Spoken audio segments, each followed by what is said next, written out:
श्री महाप्रज्ञ गुरवे नमः।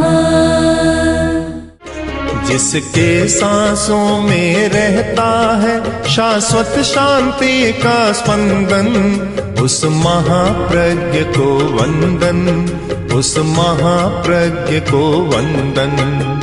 सत्य अहिंसा अनेकांत को अर्पित जिसका तन मन, उस महाप्रज्ञ को वंदन, उस महाप्रज्ञ को वंदन।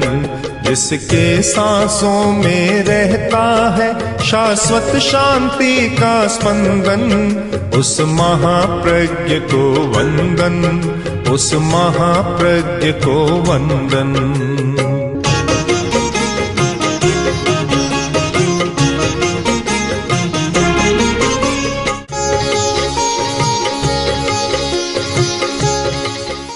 की रक्षा कैसे करें, आत्मा की रक्षा कैसे करें? तो पहली बात ये बतलाई कि नित्यं क्रोधात् तपो रक्षेत्। अगर तुम तप करते हो, तपस्वी हो, तो रक्षा करो। किससे? कि क्रोध से, कहीं क्रोध तपस्या के पास न आ जाए। बड़ी कठिनाई है कि तपस्वी के साथ क्रोध जुड़ा हुआ है। ये भी कोई कैसा पता नहीं जोड़ा कैसे मिल जाता है। कई बार ये कैसेट बोलती है, लोग गाते हैं कि गुनारी जोड़ी ना ही मिले, पर ये तो जोड़ी मिल गई। कैसी जोड़ी मिली? कि तपस्या करता है, क्रोध बढ़ जाता है, बढ़ता है, और बढ़ना स्वाभाविक है, क्योंकि उपवास किया, खाएगा नहीं तो ऊर्जा बढ़ेगी, ऊर्जा तो बढ़ती है। अब ऊर्जा का उपयोग करना नहीं जानता, उसे चैनलाइज करना नहीं जानता, उसका उपयोग कहाँ करे? अब वह ऊर्जा का उपयोग नहीं करता तो वह ऊर्जा जब एड्रीनलिन ग्लैंड के पास चली जाती है और कुछ तत्व केंद्रों के पास चली जाती है तो क्रोध बढ़ जाता है। जो तपस्या करने वाला स्वाध्याय और ध्यान में लग जाता है उसका क्रोध नहीं बढ़ता। उपवास किया, न स्वाध्याय न ध्यान, वो सारा समय विकथा में बिताया तो क्रोध को तो बढ़ना ही है। फिर वह ऊर्जा कहीं न कहीं तो अपना रास्ता खोजेगी। उस ऊर्जा को अगर हम स्वाध्याय और ध्यान में लगा दें तो फिर क्रोध नहीं बढ़ेगा। भगवान महावीर ने तपस्या की, उनका क्रोध कभी नहीं बढ़ा। कारण कि उपवास तो उनके लिए साधन था, मूल साध्य नहीं था। साध्य था आत्मानुसंधान, आत्मा की खोज, सत्य की खोज, वह उनका था। तो महावीर ने उपवास किया हो, ध्यान न किया हो, एक उदाहरण भी शायद आपको नहीं मिलेगा। उनके सारे उपवास ध्यान के लिए होते थे, न कि उपवास के लिए। जिस दिन ध्यान करना होता बस उपवास। ऐसा ही कोई एक तपस्वी था और बड़ा गुस्सेल था। किसी गृहिणी के पास बाहर आया और कुछ मांगा, कुछ जो चाहिए था वह स्वागत नहीं हुआ। गुस्से में आया और आकर साप देने लगा। पहले तो चिड़िया थी, चिड़िया दिया, चिड़िया मरकर नीचे गिर गई, उसको साप देने लगा। वह स्वयं पहुंची हुई महिला थी, बड़ी धार्मिक थी, जानती थी। जब साप देने लगा तो कहा कि महाराज सब पर साप मत दिया करो, मैं चिड़िया नहीं हूँ आप जो गिर जाएगी। एकदम ठंडा हो गया। तो ये दो बातें चली। सापानुग्रह है, तपस्या के द्वारा दो शक्तियाँ पैदा होती है, साप देने की और अनुग्रह करने की। अनुग्रह भी कर सकता है वह अगर अच्छी तपस्या करे तो। किंतु जो लोग तपस्या के साथ आत्मानुसंधान नहीं करते, आत्मान्वेषण नहीं करते, आत्मगवेषणा नहीं करते, उनमें क्रोध बढ़ता है और क्रोध में कुछ ऐसी बातें मुंह से निकलती है, वह बात हो जाती है पर उससे न उसका भला होता न किसी दूसरे का भला होता। इस सारी स्थिति को ध्यान में रखकर और कहा रक्षा करो, तपस्या की रक्षा करो। तपस्या भी आत्मा का एक परिणाम है। आत्मा की रक्षा करो, तपस्या की रक्षा करो। किससे? कि क्रोध से रक्षा करो। वहाँ डाका नहीं डालेगा कोई, डाकू नहीं आएगा। क्रोध सबसे बड़ा भयंकर डाकू या कुछ भी मान लो, उससे रक्षा करो। दूसरी बात, श्रियम रक्षेच मत्सरात्। अगर तुम्हारे पास लक्ष्मी है या आभा है, शोभा है, वैभव है, संपत्ति है, उसकी रक्षा मात्सर्य से करो, मत्सर भाव से। ईर्ष्या, स्पर्धा, इससे उसकी रक्षा करो कि ईर्ष्या उसके पास न आए, मात्सर्य न आए, यानी दूसरे के प्रति घृणा की भावना, ओछेपन की भावना या उसके अवमान की भावना तुम्हारे मन में न आए। तो लक्ष्मी की रक्षा करो। अगर मात्सर्य आया तो संपत्ति तुम्हारे पास टिक नहीं पाएगी। तो विद्या मानाहो मानाभ्याम विद्याम, ये विद्या की रक्षा करो, उसके पास न मान अहंकार आए और न अवमान किसी का आए, उसे बचाओ। आत्मानं तु प्रमादतः, आत्मा को बचाओ, आत्मा की रक्षा करो। तो वह किसकी रक्षा करें? प्रमाद से। आत्मा को प्रमाद से बचाओ। प्रमाद ये आत्मा के लिए बहुत घातक तत्व है। प्रमाद, प्रमाद से बचाओ। प्रमाद बहुत बाधा डालने वाला है।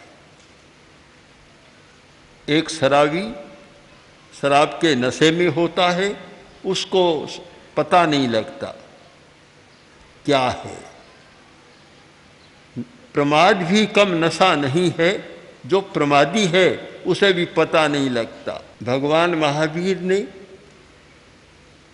साधना के लिए किसी एक शब्द को प्रमुख रखा तो वह है अप्रमाद, जागरूकता। सदा जागरूक रहो, सो मत, जागरूक रहो।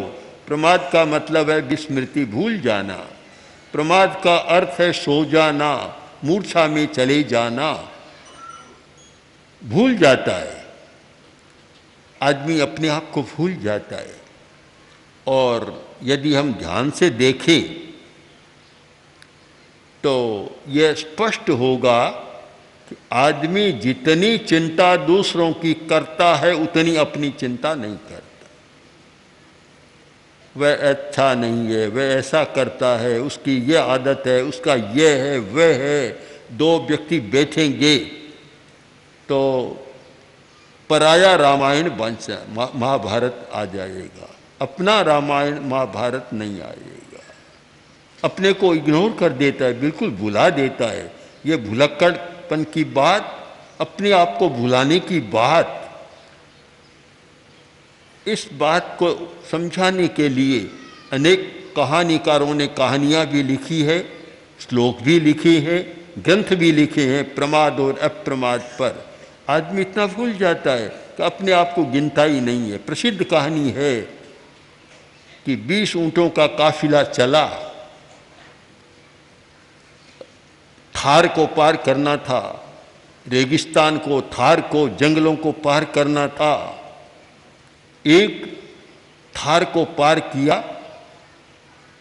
और पार करने के बाद बोले भी देखो, हमने ये बड़े गहरा रेगिस्तान थार का प्रदेश इसको पार कर दिया, अब गिन तो लें कि कहीं कोई छूट तो नहीं गया है। एक निकाल, मैं गिनती करता हूँ, सामने खड़े हो गए और गिनना शुरू किया। 1 से चला और 19 तक पहुँचा।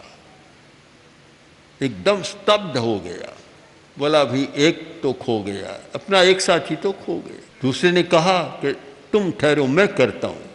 तो दूसरा आया, उसने भी गिना तो उसने भी कहा भी एक साथी खो गया। अब 2-4 ने ऐसा किया और सबकी गिनती में 19 आ रहे, 20 आ ही नहीं रहा है कि एक साथी तो खो गया है। रोने लग गए, बिलाप करने लग गए, चिल्लाने लग गए।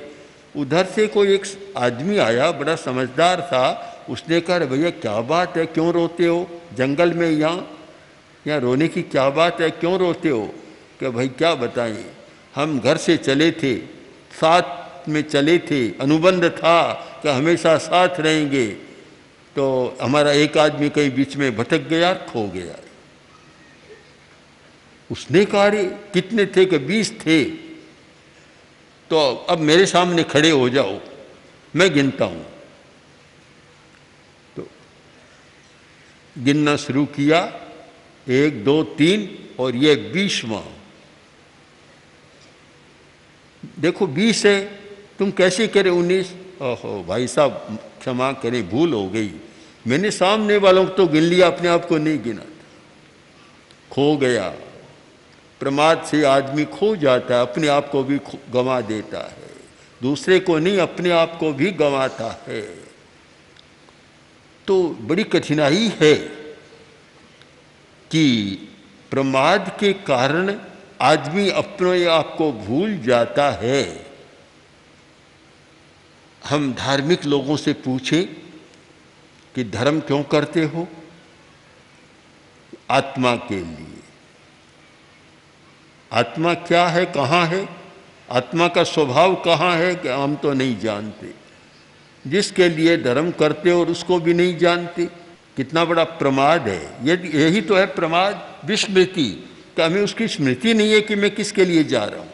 कार में बैठा और कार चालू हो गई, घंटों तक चलती रही। आखिर बोले, ड्राइवर बोला कि भैया बताओ कहाँ जाना है? या आ गया तुम बता रही, कहाँ जाना है? कभी अब तो पता तो मैं भूल गया हूँ। यह है प्रमाद, विस्मृति, अपने लक्ष्य को भूल जाना, अपने कर्तव्य को भूल जाना, अपने गंतव्य को भूल जाना, यह है हमारा प्रमाद। और आत्मा को प्रमाद से बचाओ, यानी आत्मा के स्वरूप को जानने का प्रयत्न करो, उसे भुलाओ मत। अगर ये पूछा जाए कि 24 घंटों में पैसा, रोटी, पानी कितनी बार याद आता है और आत्मा कितनी बार याद आती है? 24 घंटे की बात मैंने कह दी, 24 दिनों में भी, 24 महीनों में भी कभी आत्मा है, याद आती है या नहीं आती है? वह याद नहीं आती। याद तो और काम तो आएंगे, जो व्यवहार के काम चलते हैं सब याद आएंगे, पर मैं आत्मा हूँ और मेरा सबसे बड़ा वैभव, संपत्ति, धन जो कुछ है वह मेरी आत्मा है, मैं आत्मवान हूँ। कभी याद ही नहीं आता। बाहर का ऐसा चक्र है कि शरीर को चलाने वाली सारी चीज़ें याद आती, किंतु आत्मा की बात याद नहीं आती। बहुत लोग जानते ही नहीं है कभी शरीर में कोई दूसरी चीज़ भी है क्या।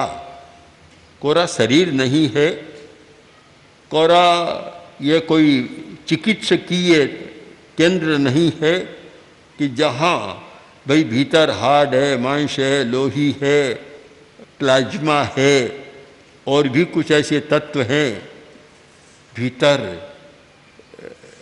अंग है, अवयव हैं, प्रत्यवयव है, आदि आदि हैं, स्नायु है, नाड़ी संस्थान है। इतना ही नहीं है। अगर इतना ही है तो फिर रक्षा की कोई बात ही नहीं आती। यह कि शरीर के भीतर चेतना है, चेतना है जिसके द्वारा हम जानते हैं। हमारा सारा ज्ञान चेतना के द्वारा होता है और वह शरीर नहीं है, शरीर के भीतर है। भीतर है, शरीर नहीं है। मकान है सामने, किंतु मकान तो कोई नहीं है, मकान तो मकान है, उसमें कोई है। तो शरीर तो एक मकान है, उसमें कोई रहने वाला है। हम मकान को तो जानते हैं, रहने वाले को नहीं जानते। भीतर जो रहता उसको नहीं जानते, भीतर का पता नहीं कौन रहता है। आजकल जैसे होता है ना कि एक फ्लैट वाला दूसरे फ्लैट में कौन रहता है नहीं जानते। कोई आश्चर्य की बात नहीं कि दूसरे फ्लैट में रहने वाले को नहीं जाने तो कोई आश्चर्य की बात नहीं, पर अपने फ्लैट में रहने वाले अपने आप को नहीं जाने तब तो आश्चर्य की बात होती है कि स्वयं को भी नहीं जानता। जिस मकान में रहता है, बच्चा जन्म लेता है या गर्भ में आता है तब एक शरीर का निर्माण करता है, और वह जब तक जीता है 50, 60, 70, 80, 90, 100 वर्ष तक कोई जीता है तब तक उस घर में रहता है। घर को तो वह जानता है पर घर में रहने वाले को तब तक भी नहीं जानता। इमाश्चर्य मतः परम, इससे बड़ा और क्या आश्चर्य होगा कि अपने पड़ोसी को नहीं, अपने भीतर वाले को भी नहीं जानता। पड़ोसी की बात तो छोड़ दें हम। कारण विस्मृति, हमें स्मृति नहीं है, स्मृति नहीं, अपने आप को नहीं जानते। प्रमाद का एक अर्थ है विस्मृति, भूल जाना, अपने लक्ष्य को भूल जाना, अपने स्वरूप को भूल जाना, अपने कर्तव्य को भी भूल जाना। और प्रमाद का एक अर्थ है मूर्छा, मूर्छा, मूर्छा में चला जाता है आदमी, जागृत नहीं रहता। जागृत, जागरूकता अप्रमाद है। प्रमाद है सोना, मूर्छा में चले जाना, सोया हुआ है। अब कोई पूछे कि तुम जाग रहे हो, जाग रहे हो, अब जो सोया हुआ है वह उत्तर नहीं देगा। जो व्यक्ति सत्य को नहीं जानता वह व्यक्ति सोया हुआ है। आचार्य का एक बहुत सुंदर सूक्त है, सुत्ता अमुनि मुनिनो सया जागरंती। सुत्ता अमुनि, जो मुनि नहीं है अर्थात ज्ञानी नहीं है, वह सदा सोया हुआ है। जागता है तो भी सोया हुआ है, क्योंकि उसे पता नहीं है यथार्थ का, वह सोया हुआ ही रहता है। 24 घंटा सोया हुआ रहता है अमुनि, अज्ञानी आदमी, उसको सच्चाई का पता ही नहीं लगता, तो सदा नींद में रहता है। इसका कारण ही आप समझ लेंगे। कोई जाके पूछे कि तुम्हारे भीतर आत्मा है, मुझे पता नहीं, मुझे पता नहीं। जैसे कोई जाकर पूछे कि तुम्हारे घर एक आदमी आया था, वह अब कहाँ है, कि मुझे पता नहीं। ठीक उत्तर यही हो गया कि तुम कौन हो। महर्षि रमण ने इस सूत्र को ही साधना का सूत्र बना लिया था कि मैं कौन हूँ। तुम कौन हो, मैं कौन हूँ, बस मैं कौन हूँ, इस बात पर चलते चलते मैं कहाँ कौन हूँ शायद पहुँच जाता है आदमी। पर इसको पता ही नहीं कि मैं कौन हूँ, जानते ही नहीं। क्यों नहीं जानते? कि प्रमाद के कारण, मूर्छा के कारण के जागरूक नहीं बना, अपने प्रति जागरूक नहीं बना। और ये बहुत बड़ी सच्चाई है कि जितना दूसरे के प्रति जागरूक है, बाहर के प्रति जागरूक है, भीतर के प्रति उतना जागरूक नहीं है। चोरी हो गई घर में और मालिक ने पहरेदार को बुलाया, बुलाकर कहा देखो रात को चोरी हो गई, तुम कहाँ थे? कि मालिक में ड्यूटी पर था, दरवाजे पर ही बैठा था। तो चोर संदूक उठा कर ले गया, पेटी, तुम्हें पता नहीं चला? मुझे पता तो लग गया था, पता लग गया, तो तुमने पकड़ा नहीं? कि नहीं पकड़ा मैंने। क्यों नहीं पकड़ा? कि मैंने चिंतन कर लिया, सोच लिया था मैंने कि पेटी ले जा रहा है, कोई बात नहीं, चाबी तो मेरे मालिक के पास है, ले जाकर खोलेगा कैसे? भीतर वाला तो मिलेगा नहीं इसको, इसलिए मैंने उसको नहीं पकड़ा। आदमी चाबी पर, बाहर की बात पर ध्यान देता है, भीतर की बात पर ध्यान नहीं देता। चाबियां तो अलग अलग हो सकती है, कितनी मिल सकती है, पर जो भीतर में है वह जवाहरात तो बाहर मिलेगा नहीं, वह तो चला जाएगा, चाबी तो फिर मिल जाएगी। पर सारा ध्यान बाहर पर आकृष्ट है। और हम अगर ध्यान से देखें तो एक आदमी अपने शरीर के लिए जितना समय लगाता है, शरीर के लिए जितनी साज सज्जा करता है, जितना ध्यान देता है, क्या उतना शरीर के भीतर रहने वाले के प्रति ध्यान देता है? नहीं देता। पहले तो भीतर कोई रहने वाला ये जानता ही नहीं तो ध्यान क्या देगा? बस शरीर को ही जानता है, शरीर दिखाई दे रहा है, भीतर रहने वाला दिखाई नहीं देता, तो कैसे करेगा? इसीलिए ठीक कहा, आत्मानं तु प्रमादतः, आत्मा की रक्षा प्रमाद से करो। पहली बात है कि विस्मृति मत करो, आत्मा की विस्मृति मत करो। मैं आत्मा हूँ, मैं शरीर नहीं हूँ, इस बात की कभी विस्मृति मत करो।